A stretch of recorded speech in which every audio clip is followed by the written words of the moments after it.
Hi everyone, welcome to the third episode of the EFL Magazine Business Podcast. Welcome back, and today's guest is Rachael Roberts.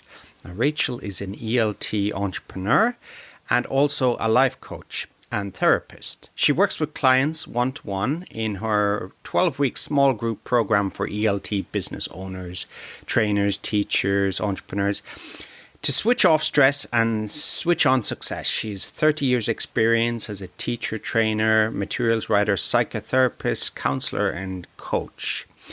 Her website is liferesourceful.co, and I really enjoyed speaking to Rachael, and I hope you enjoyed the program. Hey everyone, buckle up for a new episode of the EFL Magazine Business Podcast.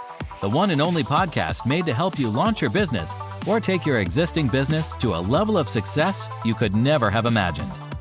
Whether you're a school owner, freelancer, publisher, or other entrepreneur, you're sure to pick up lots of actionable advice when you listen to the EFL Magazine Business Podcast. Remember to visit eflmagazine.com for great articles and features. Without further ado, here's your host, the founder of EFL Magazine, Philip Pound.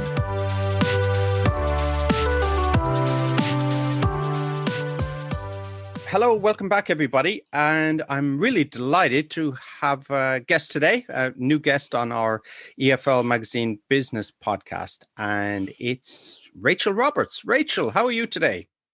Yeah, I'm pretty good today. The sun's shining for once. It's been raining for what feels like about 2 months at the moment here in the UK. But today the sun is shining. So I'm hoping to get out later for a walk with the dog. It's good lockdown weather. Yes, exactly. When you can't get outside and you're in lockdown, it's really not good. So how are you coping with the lockdown situation? Well, to be honest, because I work from home, I haven't really, there's not a massive difference for me personally, because I spend quite a lot of time in my office as it is. I guess the biggest impact has been upon my kids, really. I've got 2 teenagers who are 15 and 18, so they're doing GCSEs and A-levels or not because the exams have been cancelled. So, there's a lot of anxiety about all of that, I guess. But I would say I haven't been, impacted as badly as a lot of people because I've been able to continue doing what I do. So I'm lucky in that sense. Good. So there's anxiety about not having exams. Well, the problem is it's the uncertainty because what will they have instead? And I think that's the biggest issue in many ways with the whole COVID situation is that we're all dealing with massive amounts of uncertainty. And the human brain just doesn't deal very well with that, basically. We like to believe that we have control over things, even if the reality is actually that we generally don't have as much as we think we do. We'll talk about that a little bit later. But yes, it's the lack of control. I can think myself when I worked back home in Ireland in 2008, 2009, what they call here in Japan, Lehman shock or the financial crash, meltdown, whatever. And at that time, working in a company, you see managers coming in and out, and you say, oh, the big managers are coming in. Then the CEO is coming in more often, and they're having all these meetings. So,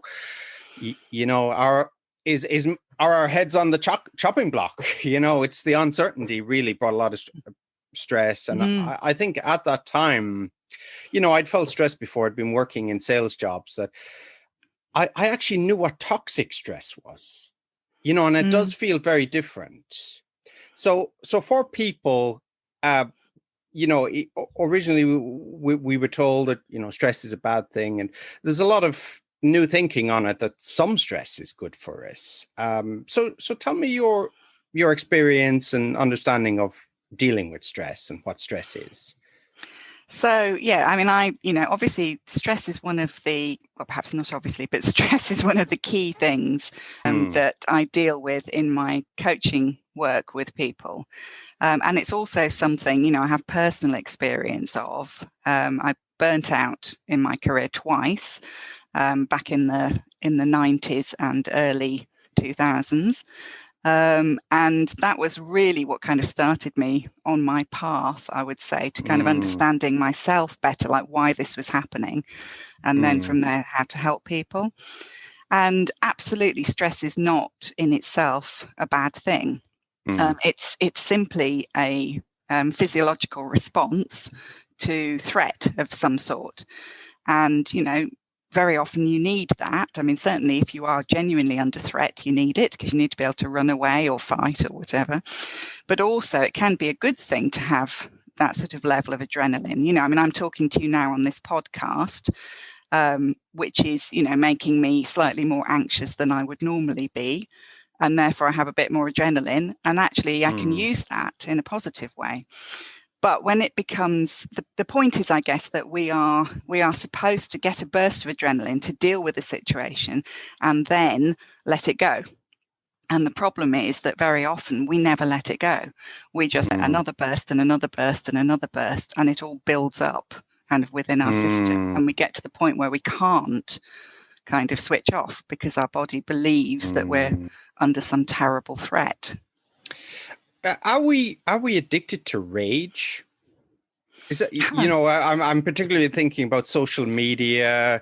I think we're addicted to kind of stimulation, if you like, and we get sort of hits of certain chemicals when we are, receive these kind of, when we get notifications, for example, on social media, that immediately gives us a hit of dopamine, which is a kind of feel-good chemical.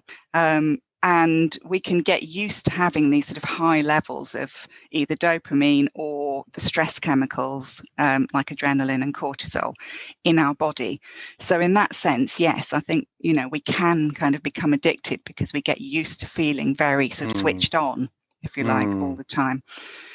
But I think the thing about social media, I think there are a lot of good things about social media, but that and media in general means that we are constantly exposed to the whole world, if you like, and we're not really built for that.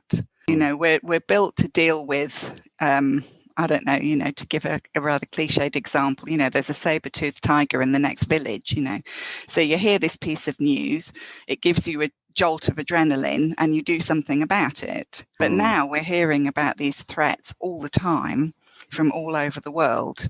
And I think our bodies find that very hard to deal with. And, same with other emotions. If you're constantly on social media comparing yourself with what others are doing, that's kind of overloading your system and making you anxious. So, I guess we have to police ourselves really and limit our consumption is what So how do we do that? I mean, I've heard some advice. One is graying your screen, maybe putting your apps on page 2, 3, 4, taking the native apps from your smartphone, have some kind of net nanny that monitors or reduces your time on social media. What would you recommend? I think, it depends basically kind of how addicted you are and how good your self-discipline is, I think. Definitely, if we want to change any habit, we need to make it easy for ourselves to change that habit. And so, if you're finding that your sort of, fingers are kind of subconsciously heading to those apps, even without you knowing it, then yes, you should either leave your phone in another room or take the apps off the screen or, whatever's going to reduce the friction, if you like, easier for you not to do that. I tend to, for myself, I tend to go on I use social media a lot for my business, but I tend to go on at specific times and for a specific length of time. And I kind of, literally time myself, go away again. And I don't have notifications on, so I don't get that sort of ping, ping, which is totally designed to make you addicted. I came across a couple of new phrases to talk about for using social media. And one was using it passively and using it actively. So passively is, you're just browsing, looking what people are doing. And actively maybe a little bit more like what you're doing is for your business. You're posting things, you're you're replying to comments, or you're commenting on things that are, relevant to your business and profile that you want to put out. Would that be your understanding? Is that the way you would use it? Yeah, certainly. I haven't used that way of looking at it specifically, but I can see, that works.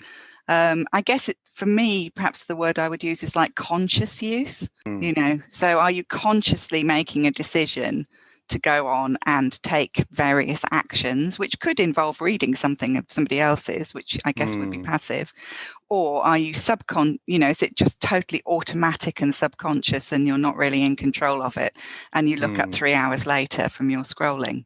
And kind of I just watched it last night. It was on a BBC documentary, so it must be true. So, so tell me a little bit. We'll go back a little bit there. You mentioned burnout, and you'd experienced this yourself. What is burnout? What does it feel like? Yeah, well, what is it? I mean, essentially, it is kind of when stress gets to the point where you can't kind of recover easily. So, I mean, you can literally, to some extent, I did literally burn out, as in my adrenal function was affected because there was so much adrenaline in my system all of the time. And what can happen is that kind of gets to a sort of a point, a peak, if you like, and then it stops working properly. And so I then kind of had problems with chronic fatigue and that kind of thing. So it can be that bad. I mean, stress, some people anyway think that stress is, not really that serious and something that can be solved by a week's holiday, but if it gets to the point of burnout, then often it can't, physically. It can take months for your body to kind of come back to where it was. So, it's really important, I think, to spot the signs, which would be, things like, constantly catching colds and things, sleep, irritability, or sometimes, people go the opposite way and they just become very disconnected and cynical and just not wanting to engage with, so it shows itself in different ways in different people.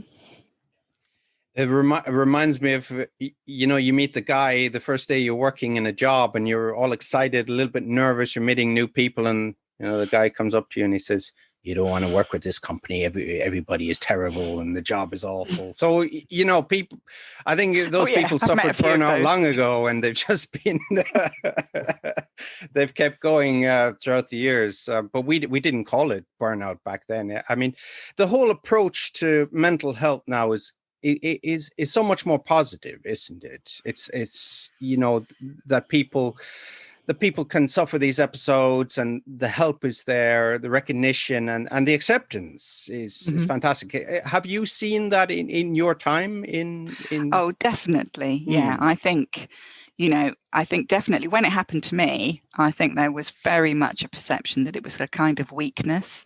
And I think people are beginning to really get now that actually it's usually kind of like the really tough people that suffer from burnout, because they're the ones that just keep pushing and pushing and pushing and pushing and pushing until they can't anymore, if you like.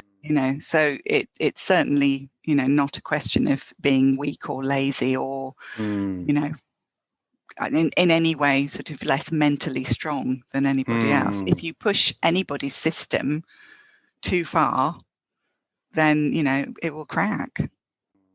So what you're saying is the more type A personality maybe could suffer burnout more than. Yeah, absolutely. And that's one of the things, that when I'm working with clients that we're looking at, because often people are kind of driven by beliefs and messages that they've kind of had since childhood, about I mustn't let anybody else down. I must always put other people before myself. Those kinds of messages taken too far are what leads to burnout, basically. And there's a lot of that kind of thinking with teachers in particular. I'm sure. Yeah. I can just say the same in Japan as well. I mean, there is the obligation to the other, but and even here in Japan, I think in the last year, 6 months, the attitude towards mental health has really improved. Not some, I mean, it's still far behind, and there is the attitude, oh, some person has taken time off work, they're a week or something. But I think there's been some notable celebrity suicides here in Japan, maybe 2-3 people, and all right, some of it was cyberbullying as well, but it's kind of a wake-up call. So it is a positive thing. And how do you think this has been discussed before, but your take on COVID and the unique challenges it brings? Well, I mean, I guess, it's I don't know whether the challenges are exactly unique, but we're getting them all at once at a very high level, if you like. Yeah. So we've got lots of fear, which is obviously always around, but it's really heightened. People are physically afraid, for their health and for the health of those that they love. They're also frightened about the future, financial insecurity and that kind of thing.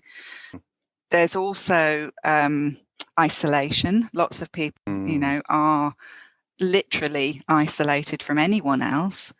And even those who are together with their family, that's not always a good thing. There are lots of women who are stuck with abusive partners, and indeed the other way around. So that's that's another massive problem. And I think just generally the total uncertainty about what's going to happen, when it's going to finish, just when the next kind of period of lockdown is going to end, when people are going to get vaccines. I mentioned before, but we all, I think, as humans, really like to kind of think that we know where we're going. We ask in job interviews, we say things like, where do you see yourself in 5 years' time? And, and we plan holidays like a year in advance. And actually, this is a reminder that we can plan those things, and a lot of the time we'll get lucky and they may happen, but there's no control over that. There's no guarantee ever. And that's a bit of a sort of existentialist moment of like, oh, actually, life is not as secure as I thought it was. Yeah, and it's the fact, it's probably an evolutionary thing that when there's a plague or a virus, it's that it's unseen, it's hidden. And anybody could have it. I mean, it kind of reminds me a little bit, and it maybe this was playing on this evolutionary trigger, the whole McCarthyite thing. And, we saw a lot of TV programs in the 60s about people that were different and invaders. I remember there's a TV show used to show, and they'd one different finger, and they were aliens living amongst us. It's very much the whole McCarthy, I think. So it's a fact that there's a disease. We don't know who has it. If we have it already in our system, like the invasion of the body snatchers. It's frightening. Yeah, absolutely. I think you're absolutely right. That is definitely an element. Yeah, I mean, go back to the early 80s when we worried about nuclear war. I mean, that's a bit better, I think, than this.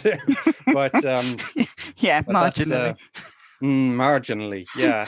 Tell me a little bit about your practice and how you started out. So we rewound, and we saw you were working for a company, you were burned out, and you decided to make this, let's say, a hero's journey. You one day, was there a flash of inspiration or some resolution that, say, I have to do something? Or how did that come about? Well, I would say yes, there kind of was, but it took me a really long time to get to that point of deciding to do it. So I actually trained as a counsellor and psychotherapist like nearly 20 years ago now. Which was as a result of sort of, well, first of all, the burnout, and also I think realizing I was working at the time as a manager and as a teacher trainer. And I realized, more and more how important interpersonal skills were. So that was kind of how I started getting into that path.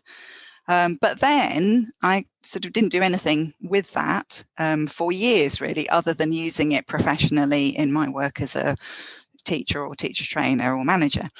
And And then in 2008, I became a freelance ELT materials writer full-time.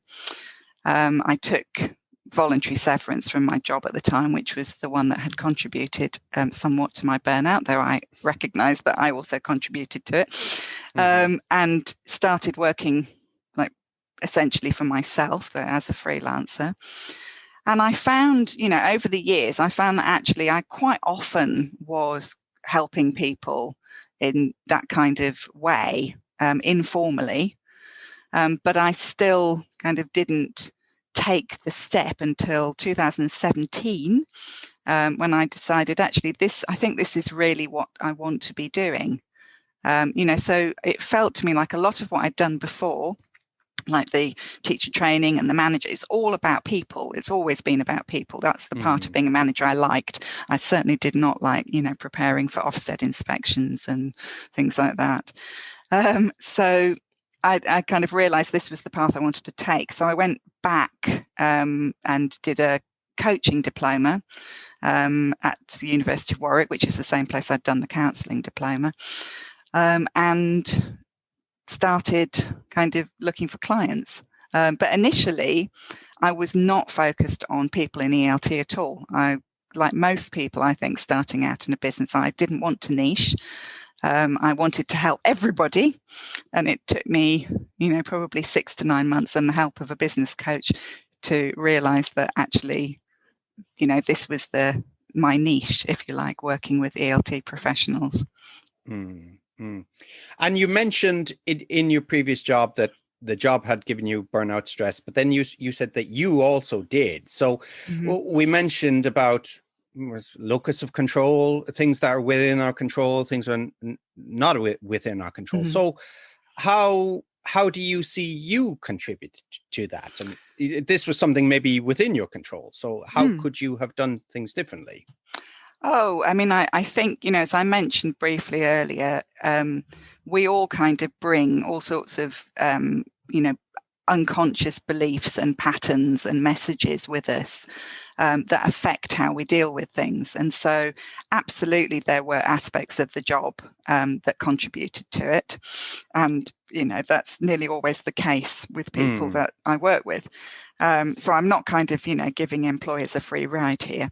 However, there were also aspects of how I dealt with it. So lots of times when I didn't set firm enough boundaries, when I kind of, went above and beyond myself because I felt guilty or because I felt I should or because I felt that, that was my duty, whatever. So I had to kind of address those. I think also things like, fearing that I would be criticized or seen as not good enough, or, so I had to address all of those things as well, because actually, if you don't address those things and you just leave the job, as I discovered, they just come back to bite you in the bum again, unless you're very lucky with your employer. And would it be fair to say a lot of our listeners will be school owners and entrepreneurs in ELT, and we obviously can't put brushstrokes over people, but generally in education, people have, if we talk about the 5 traits in psychology, that, ELT teachers, people are quite open, aren't they? There's the trait openness, isn't there? And the downside of trait openness is really boundaries, isn't it? That sometimes people in education, they're obliging and they want to look out for others, but sometimes they don't know when to say no. Absolutely. And I would say, that's nearly always the case with clients that I work with, that they struggle with that. Sometimes, it's that they don't want to upset or offend people or look like they can't do the job properly. Sometimes, it's even just kind of like over enthusiasm, So one of the things that I often say to clients is that learning to say no is not just about saying no to the things that you don't want to do. It's also saying no to some of the things that you do want to do. That will mean that you don't then have time for other things that are important. That's an important point. I think we mentioned this last week, but anyway, we were talking a little bit about choosing, and I think with a couple of guests that I had, and we talked about entrepreneurs. They see new ventures and they say, "Oh, I'll chase this. I'll chase this one." But it's very much the same thing as a psychiatrist once told me, said that choosing is losing. That you have to be prepared. Isn't that the root of the word decide, isn't it? You have to kind of kill everything else to do it. So we want our cake and eat it, don't we? So if you were to talk to somebody, but someone was like, and it's a root of indecision, isn't it? Generally, I know there's a lot, I brought up a lot of things there, but for somebody that has maybe indecision or feel a little bit stuck, how would you work with them on that? What would you? Well, I mean, I am a massive believer in taking action. So, taking imperfect action, as they say. So, very often procrastination at its root, it's about fear. So, it's fear of making the wrong decision, or fear of being exposed, as not knowing what you're talking about. Or it can be a kind of sort of resistance, that you don't actually want to do something, but you don't want to say that you don't want to do it. So you put it off. But I think, the answer always, and this is certainly what I do myself, is just to do something, see what happens. And generally, if it's working, keep doing it. If it's not working, think of another way of doing it, and just keep moving forward. The mind has a lot of tricks, though, doesn't it? I mean, we say, "Oh yeah, I'll do something." So instead of doing that, I'll do something completely useless, but I'll stay busy. Yes, well, that takes us on to prioritising, which is another issue. Please, tell me a little bit about prioritising. And I mean, I think this is absolutely key, and I mean, particularly, I think when you run your own business, because when you're employed, very often those decisions about what's a priority are not yours. Somebody tells you what to do, and particularly if you've been a teacher and you've been employed and you've been kind of managed. Of course, teachers do have some autonomy, but you've been kind of managed. It can be quite hard to suddenly literally have to be your own boss and to make decisions about what you're going to do. And what people often tend to do is to kind of pick off the low-hanging fruit, so they'll spend a day thinking about a logo, or on another day taking some nice headshots, and none of these things are really very important. So, it reminds me of, the sort of Eisenhower's 4-box matrix. Oh, yeah. Have you come across that? Yeah. So that for those people listening who haven't, it's the things which are important and urgent, important but not urgent, not important, which would be the logo, or urgent but not important. I think I've got that the right way around. But essentially, the idea is that people tend to avoid the second box, so the important but not urgent things. But that's where we should be putting most of our energy. So the things that are urgent and important often go into that box from the non-urgent box because we procrastinate.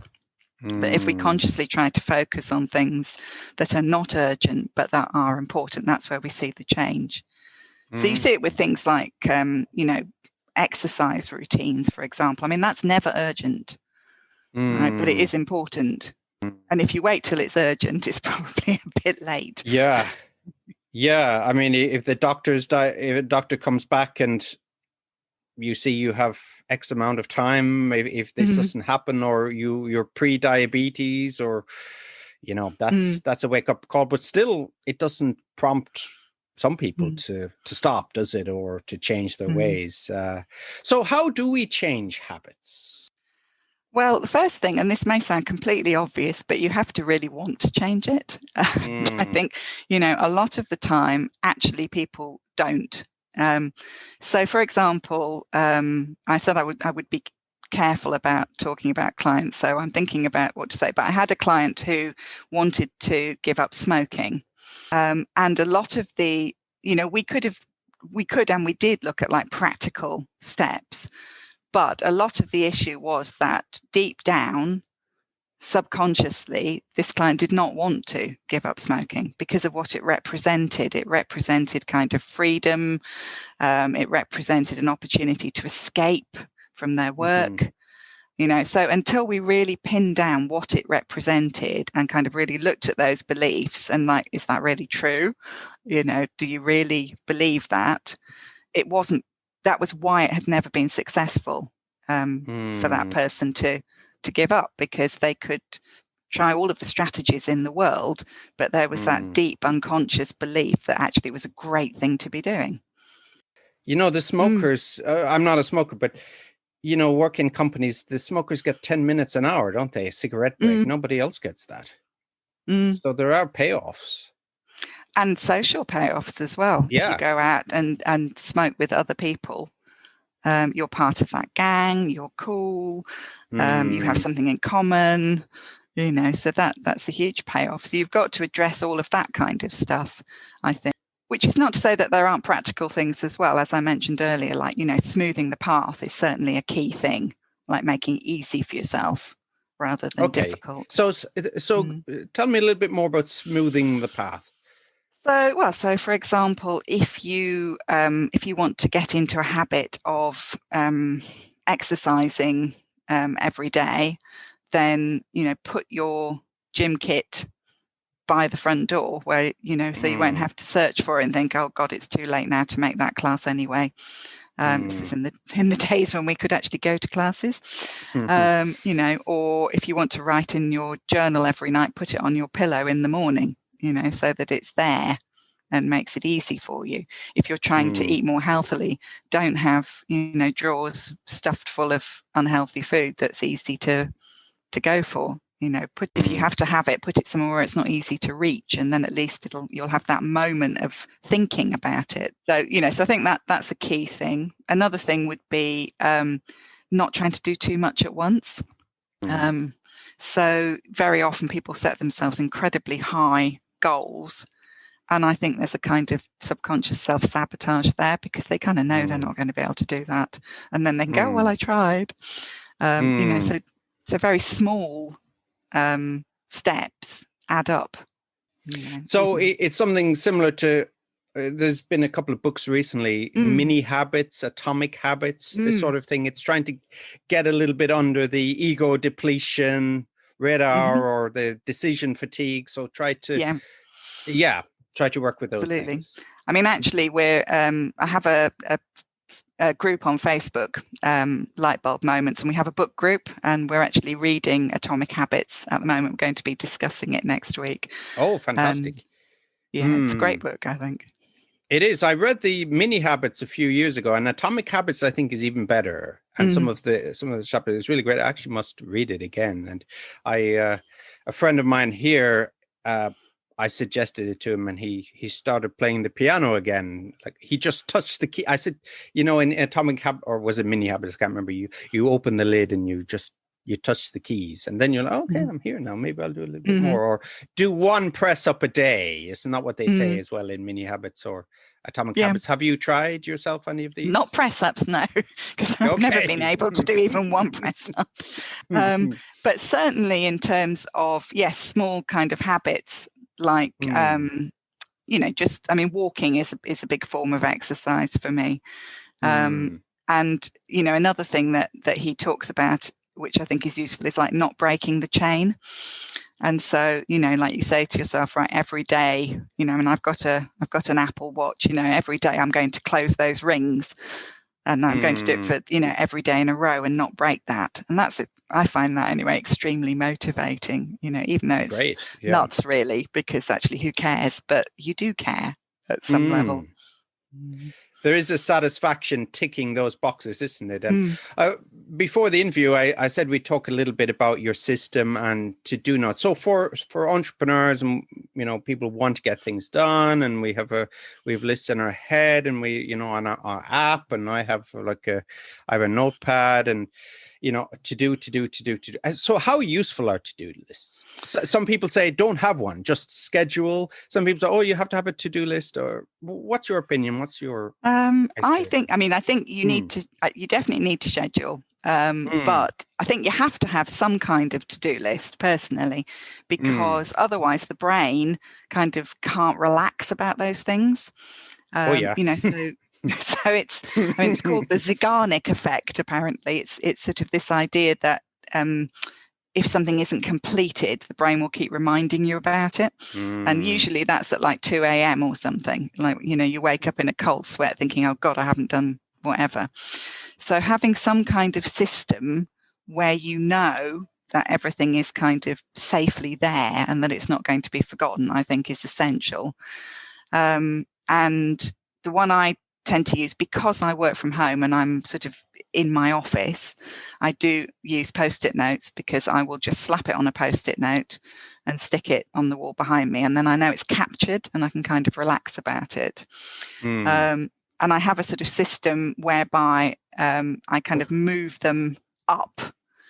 So they go from sort of do at some point to need to do fairly soon to doing now. And I never have more than 3 in the doing now block, so that I don't feel overwhelmed, and then done. And periodically I get rid of the done ones, but I quite like to let them build up because it makes me feel good. So whatever system you use, I think the key thing is you need to prioritize what you're currently working on, because what does people's heads in, I think, about to-do lists is the way that they can be really long and they never get any shorter. And they're not going to get any shorter because there are always going to be new things to add to them. And so that can leave us feeling overwhelmed. So just picking, like, those are the 3 I'm working on now, and I'm not even going to think about the rest, I think is quite helpful. It's prioritizing again, actually, isn't it? Yeah, prioritizing. So for entrepreneurs starting out, people, we mentioned a few things there. One is transitioning from more the corporate education environment where you're kind of compartmentalized and everything is structured and you know what to do. And then you're thrust into the entrepreneurial thing, where if you don't do it, nothing gets done. You have to kind of, the buck stops with you. You have to do everything, and suddenly you have all these things. So how do you transition? Well, I think the first thing probably, actually, for quite a lot of people is seeing themselves as a business owner or an entrepreneur, because I work with a lot of people who refer to themselves as freelancers. And that is different from other kinds of businesses in that it's like a B2C kind of approach rather than B2B. You're working, a company is giving you work, but it's still a business. And I think often people don't actually make that shift. And they kind of see themselves as sort of employed, but at one remove. And so, you're not employed though, because you don't get sick pay, you don't get holiday pay, so I would sort of say it's good to move away from that and see yourself as a business owner. And as a business owner, you have to allow time to work on your business. And that's the other thing I think that people often don't do. They spend all of their time working in their business, so doing whatever that business is, so writing, editing, teaching, training, whatever it is, and they don't allow any time for working on the business, as in making plans, getting more known, getting more visible, thinking about what you're going to charge, planning negotiations, all the things that are part of running a business, as well as the practical stuff, obviously, like invoicing and things. They tend to do that, of course. But I got used to that. That's okay. I actually got to like it. I never liked accountancy when I or any of these business studies when I was in school. But when it's my own money, I'm perfectly willing to do it. But I want to talk a little bit about pride and encouragement. Okay, when you train to be a teacher or to be a therapist, the subject of pride comes up, doesn't it? And classically, a lot of therapists will tell you not to praise, and maybe in teaching as well, don't praise the person, praise the action. Mm-hmm. Is that right? So you did a good job, but not necessarily you're good, because they don't do a good job the next day. Oh, I'm bad, or something like that. So if for a client, for a teacher, or for somebody who is looking to hire other people and they want to motivate them, what kind of tips can you give? Well, I certainly would agree that it's more effective to kind of praise, the action, if you like, as much as, I mean, this is a sort of, growth mindset thing, because if you are sort of saying, oh, you're really good at this, then that does imply that that's a fixed quality, and that you either are or you aren't. Whereas I think we all know ultimately as teachers that actually it's not like that, and that obviously some people do have more natural talent than others, but everybody can kind of learn most things if they learn it the right way and they apply themselves. So I think it can be very motivating for people when they realize that actually you mentioned accountancy. Maths is definitely not one of my stronger areas, shall we say. However, I have discovered that, yes, I can, manage Excel spreadsheets and things like that. And I can do things that I perhaps previously would have told myself, oh no, that's not something that I can do, I'm not good at. And that is very motivating, I think. Did that answer the question? I'm not. It did. And that's a really good point you brought up about doing things you thought you couldn't do. That's a major part of being an entrepreneur and launching out is breaking through these barriers in your own head, these misconceptions, these things from your past that someone told you, or you attempted something many moons ago and it didn't work out, and suddenly found out, well, actually, I'm actually quite good at this. I should have tried this a long time ago. Have you experienced that yourself as transitioning to? Totally, yes. I mean, particularly, I would say it's sort of technical stuff for me. So setting up like a mailing list and getting people put into groups and setting up. It's like a sort of I can't think what the word is, but when I studied computer studies back in the dark age, and you had to like create programs, if X happens, then do Y kind of thing. And so setting that kind of thing up, it's very satisfying to find that I can do that kind of thing.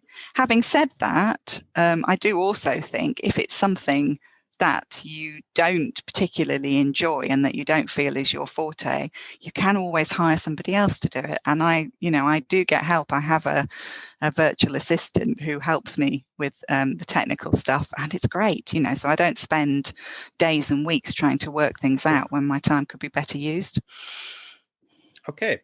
So coming more at the business side of things, you mentioned virtual assistant, and how do you tell me about your day? What does that look like? How do you like send all your emails in one block and get it all done, eat the frog, or do you multitask? Is multitasking not a good thing? Or do men and women, can men not multitask and women can, or is that a myth?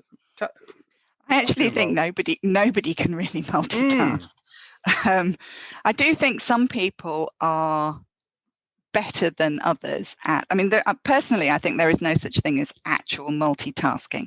We can only do one thing at a time, but what we can do is switch very quickly from one thing to another. And I think some people are better at switching very quickly from one thing to another.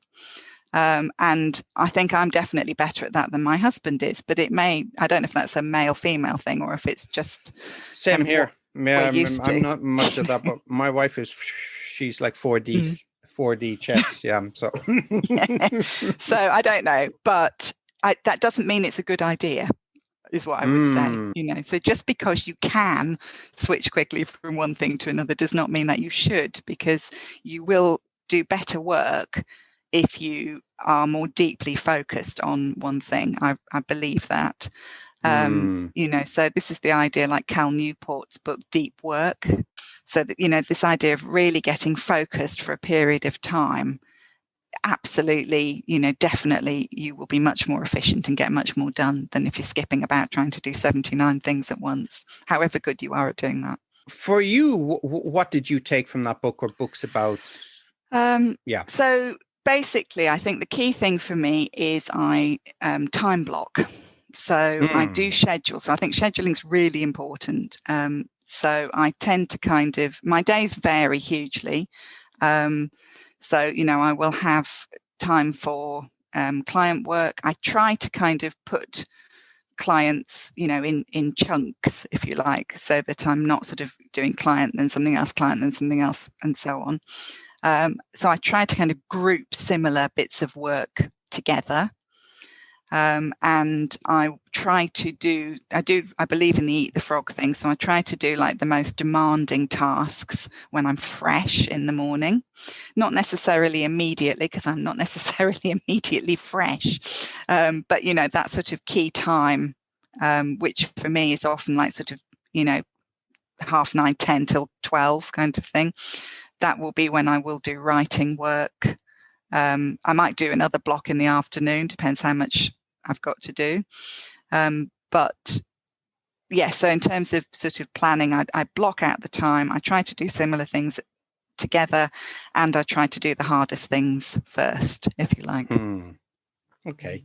What's your opinion of self-help?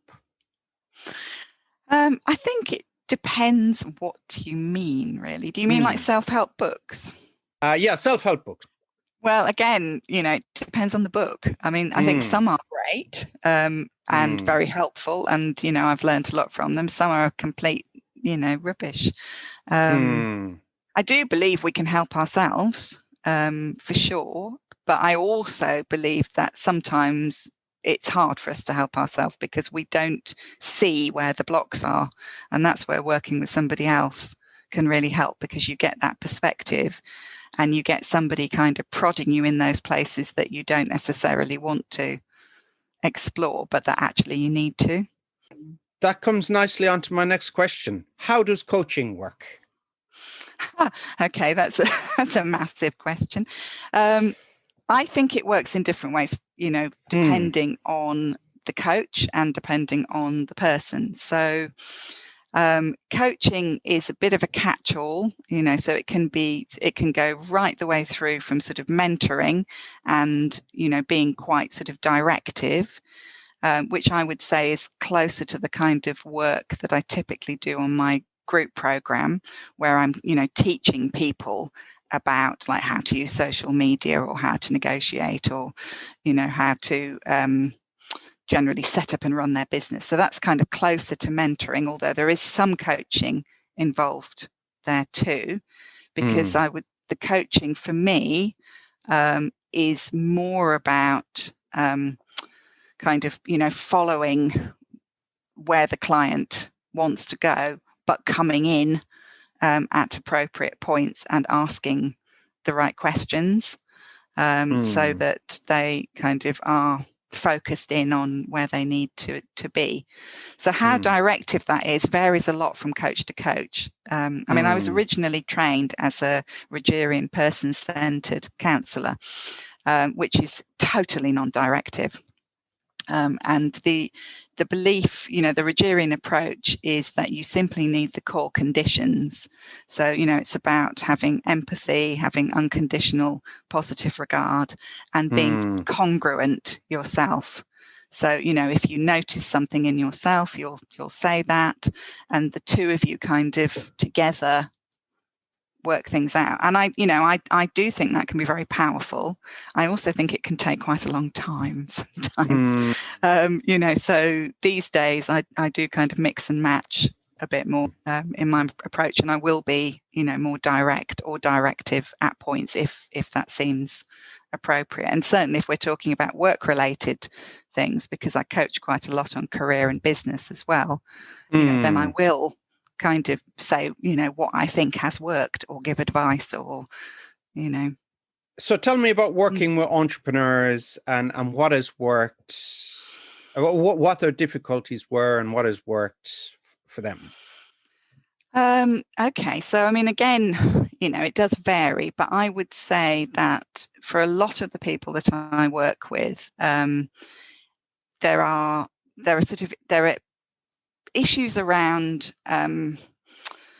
confidence, not being sure whether they really want to get more visible because they might, get criticized or attacked. The sort of tall poppy thing.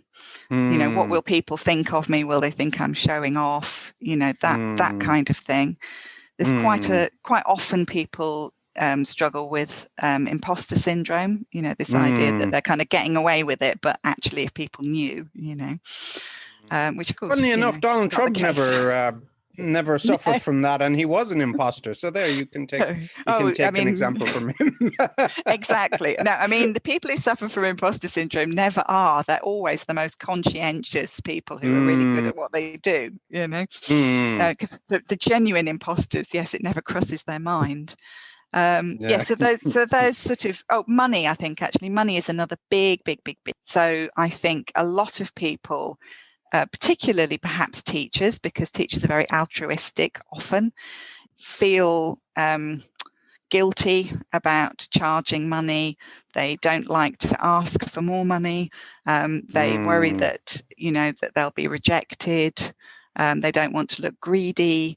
There are all sorts of beliefs around money which impact on them. And that often is a sign, I think, for me, that something shifted. I just got an email from one of the graduates of my last group program yesterday, actually, saying that that this person, I'm keeping it really neutral, had got work booked in for the next 4 months as a result of becoming more visible, but also that they had negotiated a higher hourly rate for their work. Oh, fantastic. Yeah. So that's like a really concrete, good, wow. Like my work is done kind of thing, and that happens quite often, actually. An investment. It was an investment. They got something back from it. Monetarily. It's fantastic. Yeah, I think the money thing is really interesting. I think for me, being brought up in the 70s, 80s, and a lot of people as well, it's the same. That parents never talked to children about money. It was like, you don't talk about these things. But I was listening to, I think it was the Money program on BBC4. Maybe if it wasn't last week, it was the week before last. And it was the program was about talking to your children about money and teaching money in the classroom. So it was really excellent program. And they mentioned, the parents said, okay, well, this is what we're going to do. This is how much money we're going to give you. What are you going to? So the children automatically become more financially aware, saving money, accepting that money is just it's just a value transaction. It's not for work that's done. It's in no way indicative of the person's self-worth. It's just a transaction. So no, I don't know what my point was there, but that we have very little financial education, I think, still. Yes. And that people's attitudes towards money can be quite sort of funny, really. And when you actually sort of start to unpick them, yes, a lot of people are really, leaving a lot of money on the table, if you like, because they just don't want to ask. They don't want to try and negotiate. I had somebody else I spoke to told me about accepting quite a high-powered job in another country. And just accepting salary that they were given because they had no idea what that would be worth in this country.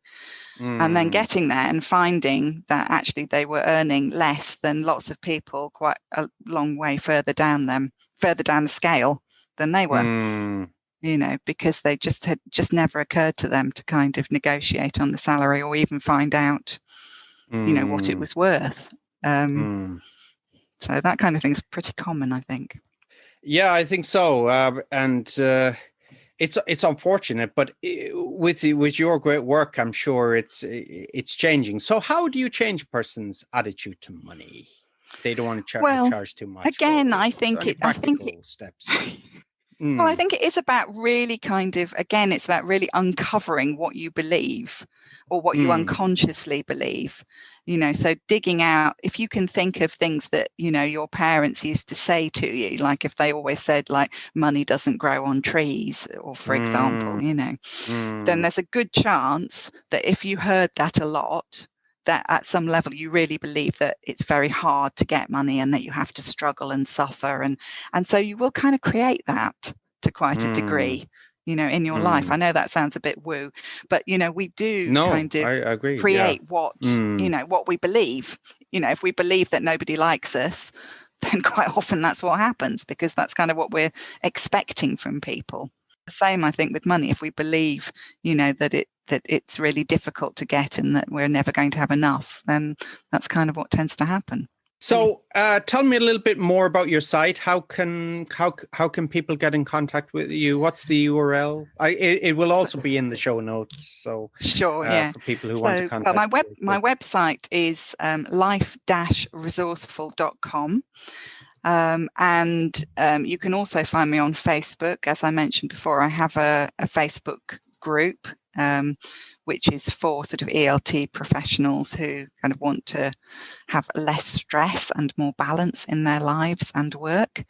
And that's called Light Bulb Moments. So you can also find that, join the group, and get to know me a bit more through that as well. There's over 500 ELT professionals in there now. It's a great community, so I would recommend that. Okay. And we'll finish up pretty soon. But for somebody obviously engaging you as a coach, we can certainly recommend that. But for someone who wants to be more proactive about mental health, what can they do? Can you give some advice? Well, I think we mentioned earlier about sort of boundaries. I think that's probably, really a key thing. Very often I think, obviously there are some genetic elements to mental health. However, I think a great deal of it is sort of at least triggered by situational things. So there's a school of thought which I tend to subscribe to, which is that, both anxiety and depression can be triggered by threat or a perception of threat, if you like. And it's just different ways of dealing with it. So for some people, they'll become very anxious about that perceived threat. For other people, they'll kind of shut down, which is essentially like what depression is. So I think, being aware of the decisions that you're taking in your life, like where you work, who your partner is, and how they treat you, both the work and the partner, can actually, go a long way towards helping your mental health. The second thing I would say, and again, it's a bit of a cliche, but it's so important, is don't believe everything you think.